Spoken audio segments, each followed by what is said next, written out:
banyak. Sampai saat ini kita kan masih menunggu perkembangan yang lain karena kan Oppo ini kemarin Oppo tadi masalah Oppo. Kalau Oppo kan sampai saat ini belum ada pembicaraan ke arah situ. Karena memang Oppo ini kan calon tunggal kemarin. Kita all out ya bagaimana kita bisa memenangkan kontestasi PSU yang ke depan ini. Kita berharap bahwa calon yang diusung Hanura bisa memenangkan pertarungan ini. Itu sudah kita instruksikan, kita tidak bisa menyebutkan di sini. Sudah kali begitu ada putusan MK untuk PSU, kita langsung memberikan instruksi untuk melakukan beberapa hal guna menuju pemenangan.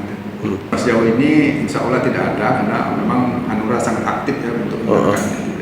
Tapi apabila ada personil DPC itu sudah kita tegaskan bahwa kita akan memberikan sanksi yang sangat tegas ya terhadap siapapun yang melawan instruksi daripada dari DPD ya. Kita akan memberikan usulan untuk mereka dievaluasi dari setiap posisi mereka. Kalau lagi kemudian seberapa besar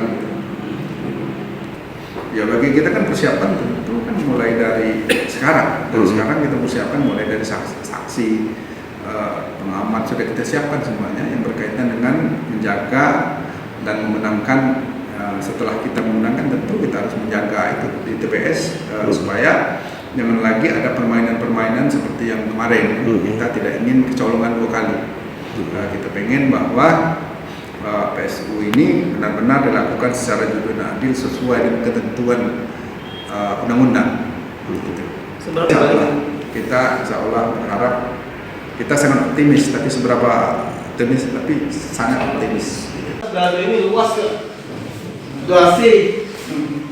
Lalu ini Ya panas antara dari pintu itu ke situ. Tiga tanggo. Jangan lupa subscribe, share, komen, dan like ya.